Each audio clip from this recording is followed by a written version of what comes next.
Hi friends, welcome back to my YouTube channel. ಅವಳು ಓಡ್ತಿದ್ದ ಟೈಮಿಗೆ ಅವಳು ಓನರ್ ನಿಲ್ಲಿಸಿ ಹೇಳ್ತಾಳೆ, ಫ್ಯಾಂಗ್ ಇಡೀ ರೆಸ್ಟೋರೆಂಟ್ನ ಬುಕ್ ಮಾಡಿದ್ದಾನೆ, ನೀನು ಅವನಿಗೋಸ್ಕರ ಅಡುಗೆ ರೆಡಿ ಮಾಡು. ಬೇರೆ ವಿಧಿ ಇಲ್ಲದೆ ಅವಳು ಅದನ್ನ ಒಪ್ಕೊಳ್ತಾಳೆ. ಆದರೆ ಅದು ಅವಳಿಗೆ ಅರ್ಥ ಆಗಲ್ಲ ಹೇಗೆ ಅಡುಗೆ ಮಾಡಬೇಕು ಅಂತ. ಇದರಿಂದಾಗಿ ಅಡುಗೆ ಮನೆಯಲ್ಲಿ ಬೆಂಕಿ ಹೊತ್ಕೊಂಡು ಬಿಡುತ್ತೆ. ಫ್ಯಾಂಗ್ ಅವನ ಶರ್ಟನ್ನು ಬಿಚ್ಚಿ ಆ ಬೆಂಕಿಯನ್ನು ಆರಿಸ್ಬಿಡ್ತಾನೆ. ಅವನ ಬಾಡಿ ಕಡೆ ಅಟ್ರಾಕ್ಟ್ ಆಗ್ತಾಳೆ. ಆಮೇಲೆ ಅವಳು ಅವನ್ನ ಟಚ್ ಮಾಡ್ತಾಳೆ. ಅವಾಗ ಅವಳಿಗೆ ನೆನಪು ಬರುತ್ತೆ, ಫ್ಯಾಂಗೆ ಆ ಮನುಷ್ಯ ಅವತ್ತು ರಾತ್ರಿ ಅವಳವನ್ನ ಕಾಪಾಡಿದ್ಲು ಅಂತ. ಚೌಚಿ ಲೈಕ್ನ ವಿಷಯ ಹೇಳಿ ಆ ಸಮಸ್ಯೆಯಿಂದ ಹೊರಗೆ ಬರ್ತಾಳೆ. ಚೌಚಿ ಯೋಚನೆ ಮಾಡ್ತಾಳೆ, ಅವಳ ಲಾಕೆಟಿಂದ ಕಳೆದೋಗಿರೋ ಆ ಮಣಿ ಬೇಕು ಅಂತಾದರೆ ಫಾಂಗ್ನ ಮನೆಗೆ ಹೋಗಬೇಕು. ಚೌಚಿ ಲೈಕ್ನ ಸಹಾಯ ತಗೊಂಡು ಫಾಂಗ್ನ ಮನೆಗೆ ಹೋಗ್ತಾಳೆ. ಎಲ್ಲ ಕಡೆನೂ ಹುಡುಕ್ತಾಳೆ, ಬಟ್ ಅಲ್ಲಿ ಅವಳಿಗೆ ಏನು ಸಿಗಲ್ಲ. ನೆಕ್ಸ್ಟ್ ಸೀನಲ್ಲಿ ನಾವು ಫ್ಯಾಂಗ್ನ ಸ್ಟೆಪ್ ಮದರನ್ನು ಅವರ ಅಣ್ಣನ ಜೊತೆ ಮಾತಾಡ್ತಿರೋದನ್ನ ನೋಡ್ತೀವಿ. ಅವಳ ಅಣ್ಣನ ಜೊತೆ ಹೇಳ್ತಿರ್ತಾಳೆ, ಲೈಕ್ ಕಂಪನಿಯ ಪ್ರೆಸಿಡೆಂಟ್ ಮಾಡಬೇಕು ಫ್ಯಾಂಗ್ನ. ಮೇಲೆ ಝೋನಾಮಿ ಎಂಬ ಹುಡುಗಿಯ ಜೊತೆ ಮದುವೆ ಮಾತುಕತೆ ಮಾಡಬೇಕು ಅಂತ ಅಂದ್ಕೊಳ್ತಾರೆ.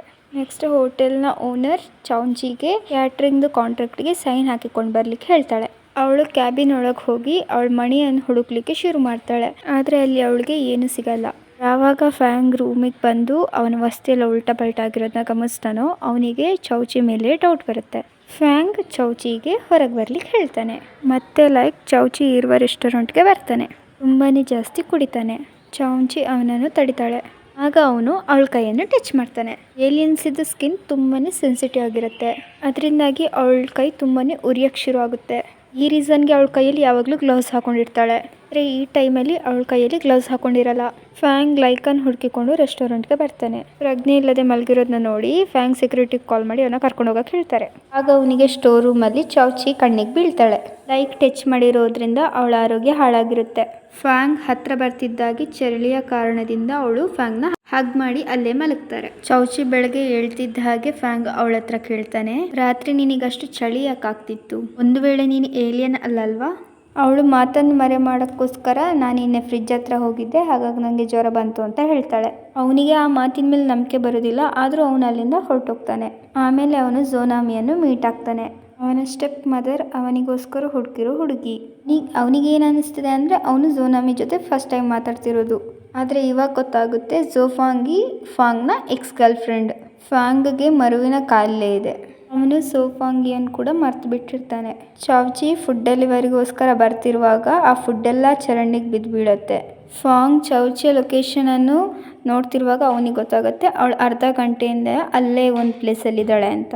ಫ್ಯಾಂಗ್ ಅಲ್ಲಿ ಹೋಗಿ ನೋಡಬೇಕಾದ್ರೆ ಚೌಚಿ ಚರಂಡಿಯಿಂದ ಫುಡ್ ಎಲ್ಲ ಮೇಲೆತ್ತಿ ಅವಳ ಡ್ರೆಸ್ ಎಲ್ಲ ಹಾಳಾಗಿತ್ತು. ಫ್ಯಾಂಗ್ ಅವಳನ್ನ ಮಾಲ್ ಶಾಪಿಂಗ್ಗೋಸ್ಕರ ಕರ್ಕೊಂಡು ಹೋಗ್ತಾನೆ. ಆದರೆ ಅವಳಿಗೆ ಅವಳ ಆರ್ಡರನ್ನು ತಲುಪಿಸ್ಬೇಕನ್ನೋ ಅರ್ಜೆಂಟೇ ಜಾಸ್ತಿ ಇತ್ತು. ಚೌಚಿ ಮತ್ತೆ ಟೈಮ್ ಫ್ರೀಸ್ ಮಾಡ್ತಾಳೆ. ಪಾಪ ಫ್ಯಾಂಗ್ ಮತ್ತೆ ಅವನ ಭ್ರಮೆ ಅಂತ ತಿಳ್ಕೊಳ್ತಾನೆ. ಈ ಟೈಮಿದ ಲಾಭ ತಗೊಂಡು ಚೌಚಿ ಅವಳ ಆರ್ಡರ್ನ ಕೊಡಲಿಕ್ಕೆ ಆಫೀಸಿಗೆ ಹೋಗಿ ತಲುಪಿಸ್ತಾಳೆ.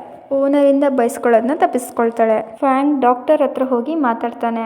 ಡಾಕ್ಟರ್ ಹೇಳ್ತಾರೆ, ಇದೆಲ್ಲ ಸತ್ಯನ ಸುಳ್ಳ, ಆದರೆ ಇದೆಲ್ಲ ಚೌಚಿಂದನೇ ಆಗ್ತಿದೆ. ಇದಕ್ಕೋಸ್ಕರ ನೀನು ತುಂಬ ಟೈಮನ್ನು ಚೌಚಿ ಜೊತೆ ಕಳಿಬೇಕು ಅಂತ ಡಾಕ್ಟರ್ ಹೇಳ್ತಾರೆ. ಒಂದು ವೇಳೆ ನೀನು ಅವಳ ಜೊತೆ ಇರೋದ್ರಿಂದ ನಿನ್ನ ಮರುವಿನ ಕಾಲ ಕೂಡ ಕಮ್ಮಿ ಆಗ್ಬೋದು. ಇನ್ನೊಂದು ಕಡೆ ಚೌಚಿ ಯೋಚನೆ ಮಾಡ್ತಾಳೆ, ಫ್ಯಾಂಗ್ ಮುಂದೆ ಅವಳ ಪವರ್ ಯಾಕೆ ವರ್ಕ್ ಆಗಲ್ಲ. ಚೌಚಿ ನೆಕ್ಸ್ಟ್ ಡೇ ಫುಡ್ ತಗೊಂಡು ಫಾಗ್ನ ಆಫೀಸ್ಗೆ ಹೋಗ್ತಾಳೆ. ಫಾಂಗ್ ಮೀಟಿಂಗಲ್ಲಿ ಬ್ಯುಸಿ ಇರ್ತಾನೆ. ಆದರೂ ಚೌಚಿ ಒಳಗೆ ಬರ್ತಾಳೆ. ಅವಳು ಅವಳ ಕೈಯಾರೆ ಅವನಿಗೆ ತಿನ್ಸಕ್ಕೆ ಶುರು ಮಾಡ್ತಾಳೆ. ಯಾಕಂದರೆ ಓನರ್ ಹೇಳಿದ್ರು ಫ್ಯಾಂಗ್ ನಮ್ಮ ಸ್ಪೆಷಲ್ ಕಸ್ಟಮರ್ ಅಂತ. ಅವ್ರ ಊಟ ಖಾಲಿ ಮಾಡೋ ತನಕನೂ ವಾಪಸ್ ಬರಬೇಡ. ಫಾಂಗ್ಗೆ ತುಂಬಾ ಕೋಪ ಬರುತ್ತೆ. ಅವಳು ಹೊರಗೆ ಹೋಗ್ತಾ ಇದ್ದಾಗೆ ಅವನ ಆರೋಗ್ಯ ಹಾಳಾಗುತ್ತೆ. ಆಮೇಲೆ ಹಾಸ್ಪಿಟಲ್ಗೆ ಕರ್ಕೊಂಡು ಹೋಗ್ತಾರೆ. ಫ್ಯಾಂಗ್ಗೆ ಸ್ವೀಟ್ ಫ್ರೂಟ್ಸಿಂದ ಅಲರ್ಜಿ ಇದೆ. ಚೌಚಿ ಇಬ್ಬರಿಂದ ಫಾಂಗ್ನನ್ನು ಕಾಪಾಡ್ತಾಳೆ. ಅವನ ಸ್ಟೆಪ್ ಮದರ್ ಅವನಿಗೆ ಬಲವಂತವಾಗಿ ಇಂಜೆಕ್ಷನ್ ಕೊಡಲಿಕ್ಕೆ ಬೇರೆಯವರನ್ನು ಕಳಿಸಿದ್ಲು. ಆಮೇಲೆ ಅವರಿಬ್ಬರು ಮಾತಾಡೋಕ್ಕೆ ಶುರು ಮಾಡ್ತಾರೆ. ಫ್ಯಾಂಗ್ ಚೌಚಿ ಹತ್ರ ಕೇಳ್ತಾನೆ, ಒಂದು ವೇಳೆ ನಿನ್ನ ಪ್ಲಾನೆಟ್ನವ್ರು ನಿನ್ನ ಮರೆತರೆ ನೀನು ನಿನ್ನ ಪ್ಲಾನೆಟ್ನವ್ರನ್ನ ಮರಿತೀಯಾ ಅಂತ. ಫ್ಯಾಂಗಿಗೆ ಗೊತ್ತಿರೋದಿಲ್ಲ ಅವಳು ಏಲಿಯನ್ ಅಂತ. ಅವನು ಸುಮ್ಮನೆ ಅವಳ ಬಿಹೇವಿಯರ್ ನೋಡಿ ಕೇಳ್ತಾನೆ, ನೀನು ಯಾವುದೋ ಬೇರೆ ಪ್ಲಾನೆಟಿಂದ ಬಂದಿದ್ಯಾ? ಚೌಚಿ ಹೇಳ್ತಾಳೆ, ನಮ್ಮ ಪ್ಲಾನೆಟಲ್ಲಿ ನಮ್ಮ ಡೇಟನ್ನು ನಮ್ಮ ಸರ್ವರಲ್ಲಿ ಸ್ಟೋರ್ ಮಾಡಿರ್ತೀವಿ. ಇದರಿಂದಾಗಿ ನಮಗೆ ಯಾವುದೇ ಮರವು ಬರಲ್ಲ. ಚೌಚಿ ಮತ್ತು ಫ್ಯಾಂಗ್ ಇಬ್ಬರು ಒಳ್ಳೆ ಫ್ರೆಂಡ್ಸ್ ಕೂಡ ಆಗ್ತಾರೆ. ಫ್ಯಾಂಗ್ ಚೌಚಿಗೆ ಪ್ರಪೋಸ್ ಕೂಡ ಮಾಡ್ತಾನೆ, ನೀನು ನನ್ನ ಗರ್ಲ್ ಫ್ರೆಂಡ್ ಆಗ್ತೀಯಾ ಅಂತ. ಅವಳಿಗೆ ಏನು ಹೇಳಬೇಕು ಅಂತ ಗೊತ್ತಾಗದೆ ಅವಳು ರೆಸ್ಟೋರೆಂಟ್ಗೆ ವಾಪಸ್ ಹೋಗ್ತಾಳೆ. ಅಲ್ಲಿ ಓನರ್ ಅವಳಿಗೆ ಅರ್ಥ ಮಾಡಿಸ್ತಾರೆ, ಡೈರೆಕ್ಟಾಗಿ ನೋ ಹೇಳಿದೆ ನಿನ್ನ ಫ್ರೆಂಡ್ಶಿಪ್ನ ಹಾಳು ಮಾಡ್ಕೊಳ್ದೆ ಆರಾಮಾಗಿ ಯೋಚನೆ ಮಾಡಿ ಹೇಳು ಅಂತ. ಸಬ್ಸ್ಕ್ರೈಬ್ ಮಾಡ್ಲಿಕ್ಕೆ ಮರ್ತಿದ್ರೆ ಸಬ್ಸ್ಕ್ರೈಬ್ ಮಾಡಿ, ನಿಮ್ಮ ಫೇವ್ರೆಟ್ ಪಾರ್ಟ್ ಕಮೆಂಟ್ ಮಾಡಿ.